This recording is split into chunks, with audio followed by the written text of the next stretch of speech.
Hello and welcome to my first ESO guide. I'm currently playing a medium armor wearing two-handed orc Templar in the Daggerfall Covenant. This is a Spindleclutch, the first instance that you encounter in the Undaunted Guild quest line in the Daggerfall Covenant. So while I'm doing all these first trash pulls, just wanted to note that each faction, when you're playing this game, uncovers a different first instance for the Undaunted Guild, and there's a quest to go to this dungeon. And when you get into the respective dungeons, you get a kind of like a dungeon quest, and when you complete it, it gives you a nice blue item and a skill point that you can use.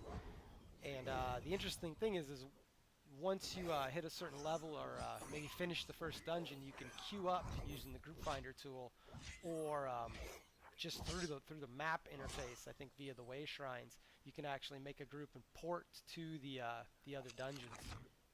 So as you can see here, I'm coming up to the first boss, and you'll see the boss rooms are indicated by like a giant red bar. See that one just came up at the top of my screen. Our group comp here is we're rolling with a Dragon Knight as a tank, and that's subtleties. He appears offline, so it's kind of interesting to try and heal the guy because we have no bar for him. And Templar healer, which is pretty standard. I'm Templar DPS, and I think what else we got in there? Maybe a sorcerer. This boss is pretty straightforward. She or he, don't really know what it is. It's just a giant spider. Has some frontal attacks and might call some ads at one point. But our DPS is pretty strong here, so we don't really notice anything. A little bit about my build while you're watching. Once the boss here gets to about 30%, I just start dumping into reverse strike right here, and you can see the boss goes down pretty easily. I am running all three class lines currently. I got the Dawn's Wrath Nova Ultimate, which is pretty pro for the boss fights. Using a two-handed weapon for the reverse slash stamina dump when the bosses get under 30%. Alright, so here's some more, I guess some more trash pulls. The interesting thing about these dungeons, especially when you get to the humanoid bosses, is they do fairly interesting things mechanics-wise. The healers will stay in the back. They'll try to disengage, run around, and so the AI seems almost kind of like humans would be playing their characters.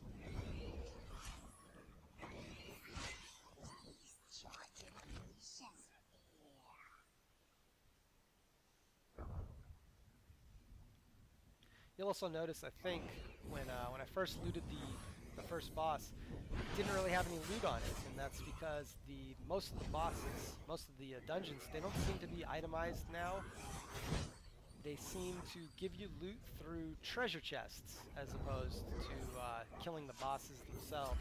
Kill the bosses to progress through the dungeon. The final boss drops gear, but for the most part, most of the bosses just drop soul gems so that you can res, and pots so that you can keep progressing through the dungeon. If you get all the treasure chests, however, in the dungeons, they tend to have guaranteed greens and blues, and sometimes even purples drop.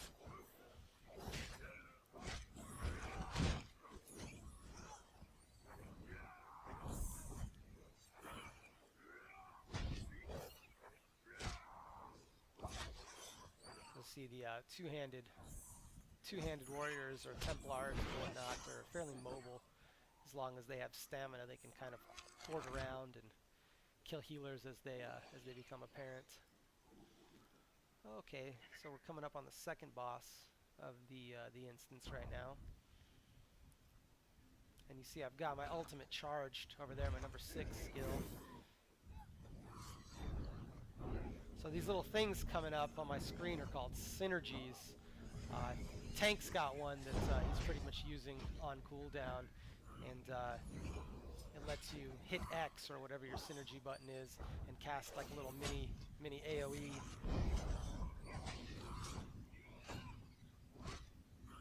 Again, this boss is fairly straightforward. Tank and spank. You'll see every once in a while she'll turn around, randomly charge a person, and that's pretty much all it'll do.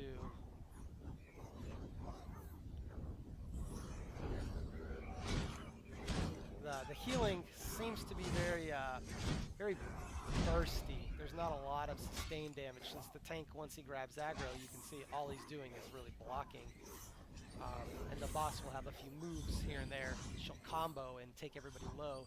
And between the Templar healing and then myself switching to my off weapon, popping a group heal, it seems to bring the group members up instantly. Alright, so here you'll see I found a treasure chest, and this is the little mini game for treasure chests in the game. You have to push until the tumbler starts to shake, and then let go. You have a little time limit, and you have to have, of course, a lockpick on you when you do it. Moving on, I think we're done with the spider part of the quest. There's another treasure chest, but I'm gonna hope that my group doesn't see it, and then at the end, kind of run back through and loot as much as I can. This video was taken during the what was that? The closed beta that we just had at the end of February. The kind of stress test weekend. It's just finishing up. I'm kind of running this dungeon 2 hours before the servers go down.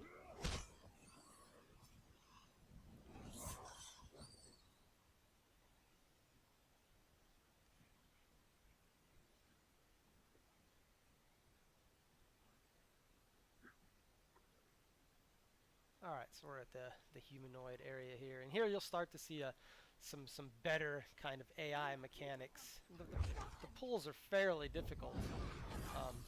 We're fairly well geared and pretty coordinated, but I've been on a few groups here that had kind of big problems, especially on the boss group. If they manage to get the boss as well as all of the ads in the room and don't take care of the healers when they're supposed to.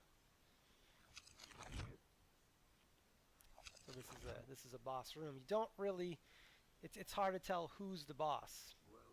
There are a lot of red names.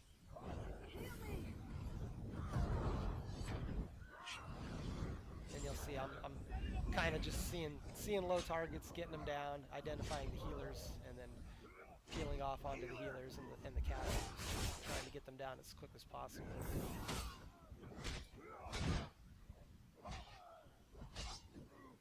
Pop in a little group heal. Here, I forget to switch back to my two-handed weapon. There we go. And so a lot of these little fights, they could go probably a lot better if I was interrupting and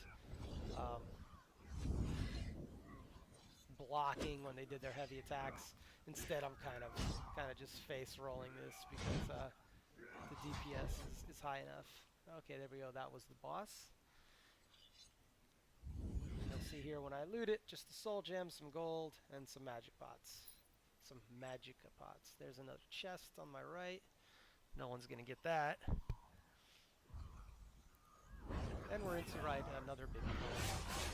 So I guess get a little bit of time here to talk to about my overall impressions of the game. The PvE, it seems fine. The dungeons are challenging and interesting enough without being too grindy, I guess too boring. The combat and skill usage, it leaves room for improved play through skill. However, these are the level 15 dungeons. They are, I think, kind of meant to be tutorial dungeons. And of course there's some lore books stuff in all these. Some of the dungeons might even have sky shards later on, so you're gonna need to do the dungeons in order to get your extra skill points.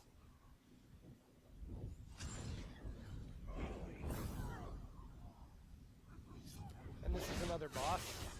I honestly do not know which one the boss is. I imagine it's the biggest one, but I'm just doing my part and kind of killing the healers So I guess that's the boss that just chain pulled me.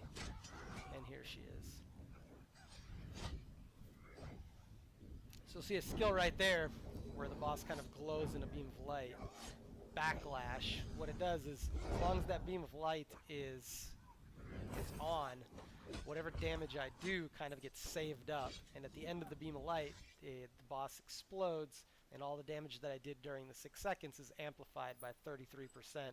So it's a good little nuke. What I'll do is when the boss is at like 33%, I will cast Backlash on the boss and then start reverse slash stamina dumping on it. And the Backlash should, if you can see the combat text, the Backlash should pop for about 350 damage, which is pretty good at this level, it seems like.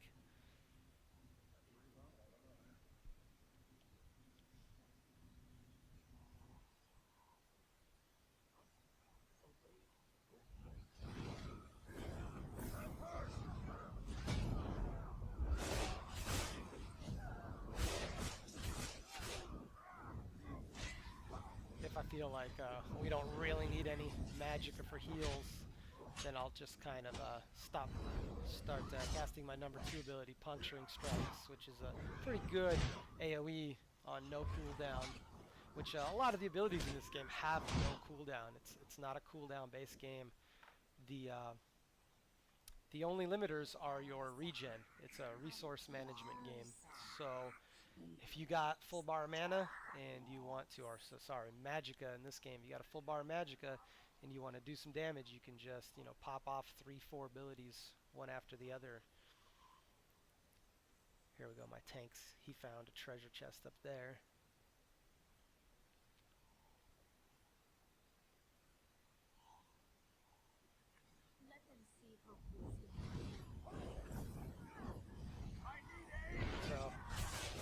I'm wearing right now, I believe, 5 pieces of medium armor and 2 pieces of heavy armor for the heavy armor bonus. I think I'm wearing chest and pants as my heavy pieces, just to get the most armor as I can out of the 2 pieces. Medium armor kind of for stamina regen and crit chance with melee attacks. Okay, so here's the final boss. I thought this room was pretty cool looking with the kind of spider boss with the giant shadow. Looks pretty interesting. This is another typical giant pull. I'll start to explain some of the mechanics of the boss. This boss will kind of cast an AoE mez at one point, and you want to make sure you're not low once you cast the AoE mez, because what she'll do is after that she'll look at somebody in the group randomly, knock them down, and if it's your tank or your healer, it could cause problems. Then she'll web everybody, pull them into her, and start channeling a PBAOE, big damage nuke. I don't know if it's interruptible. I just laid down my ultimate right there. If you don't get out of it, it does roughly 80% of your life. And I haven't tried interrupting it. Like I said, usually I just save up some stamina for a dodge roll and get out. And then I can just charge right back in. But as you'll see, I usually get out. I have enough magicka to pop a quick group heal in case anybody took a bit too much damage from not getting out of the AoE. As far as frontal damage, I think it's conal, so DPS wants to stay behind her. There's the web. Immediately start running out. And yeah, no one got hit, so that was a good one. There's the AoE mez.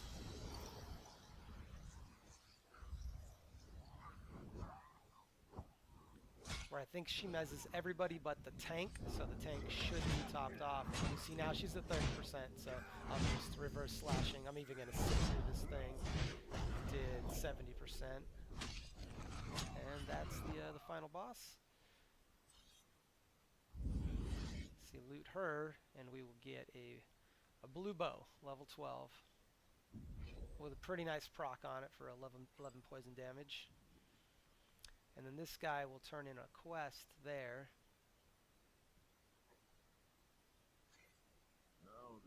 And since this isn't the first time I'd done it, that guy would have given me, I think, blue medium armor legs and 1 skill point.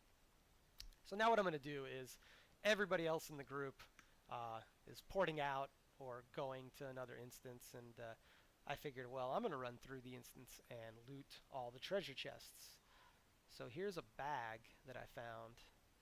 Pretty meaningless, just a heavy sack. So I open it up and boom, 2 purple aspects for some purple enchantments. So it seems like they somewhat itemized the bosses, but the majority of loot is actually going to come from these treasure chests inside the dungeon. Kind of give you this, I guess, like dungeon running feel for the game, and I don't know how I feel about that. I guess it's okay. You got to compete kind of for loot when you go into a dungeon, as opposed to everybody getting loot off the boss. But then again, each boss is individually phased for each person. So if the boss does have loot, every person in the group is guaranteed to get loot off of that boss, which makes it worthwhile, I guess. At least you can disenchant those blues if you're not going to use them, get some good blue upgrade materials.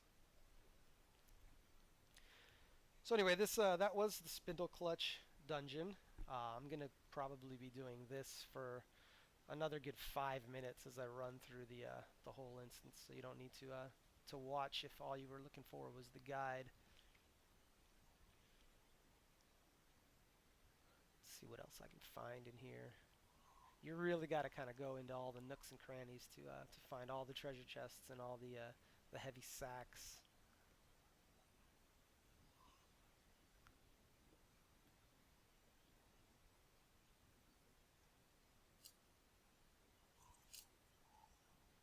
So as you can see, there's this little option here where I hit R and force lock.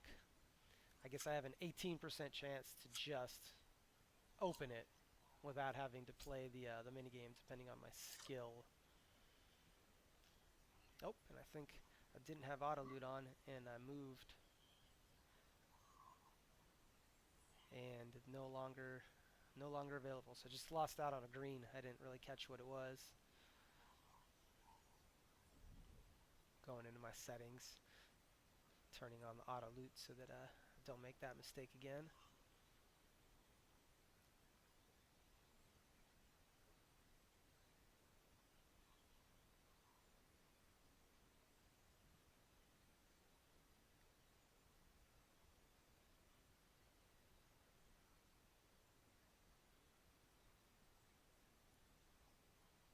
Here are some of the lore pages that you can find. I'm not really sure what those ones particularly were. And then here's another chest. See, this one's an intermediate. I only have a 6% chance of forcing this lock. I think the difference between the intermediate and the simples is the timer. I think there's a shorter timer for intermediate. But anyway, a little bit impressions of mine on the game. You can see I got a blue chest out of that one. The game itself is pretty good, especially in comparison to the other game that we all know is coming out right now. This one really does kind of hook you right at the beginning. The starter zone, the quests are a little meh, but the character progression is definitely what gets you in this game. You start off with basically nothing, and you see what's available to you in all of your medium armor, heavy armor, weapon lines, class lines, guild lines, PvP lines, and you start to just plan out these incredibly elaborate builds for your character, and nobody has the same build. Everybody builds, how they want to play the character. I've seen mages in heavy armor dual wielding axes, and Templars in cloth armor with staves. You can have guys pumping their points and focusing on stamina, magicka, health. Pretty much it's all up to the player, and that's kind of what really gets you into this game, is just the ability to really make your character and design your character around how you want to play them. The crafting itself is also very good. I'm in all crafted gear for the most part right now. The blues that you craft are comparable, if not better, than the blues you get out of the dungeons. For example, you see these weapons and things that I'm getting out of this dungeon are level 12. the base level to get into this level, this dungeon, is level 12, and the bosses, as you saw, are level 15. But at level 15, you could easily be crafting level 14 blues for yourself, which are going to be better than the drops and the quest rewards in this in the dungeons. You can, of course, upgrade those blues into purples and later on into oranges if you have the upgrade materials. So the crafting system is definitely in depth. The gathering, it's the typical kind of like, here's a node, go hit it. However, the nodes aren't exactly what you would expect. They don't glow. They don't, excuse me, they don't stick out. Everything in the world is very interactable. I'm sure the ESO fans out here would say that, oh, it's not as interactable as the I guess the original ESO, the Elder Scrolls games, or Oblivion or Skyrim. But for an MMO, they did a pretty good job of making the world something that's living and breathing. And you can see these crates, sacks, bookshelves are extremely important. Never played a game where I run into a room and I'm excited to see books, because if you read the bookshelves, you get a chance of randomly gaining a skill point. But all in all, I mean, the game is pretty good. There's a lot of aspects that want to make you coming back for more. So that's my Spindleclutch guide. Hope you guys enjoyed it. I'm going to do a little drunken dance here as soon as I find out the emote. And I'm going to try to get some other dungeon guides up and running for Fungal Grotto and Banished Cells. So, alright, thanks for watching, and so long.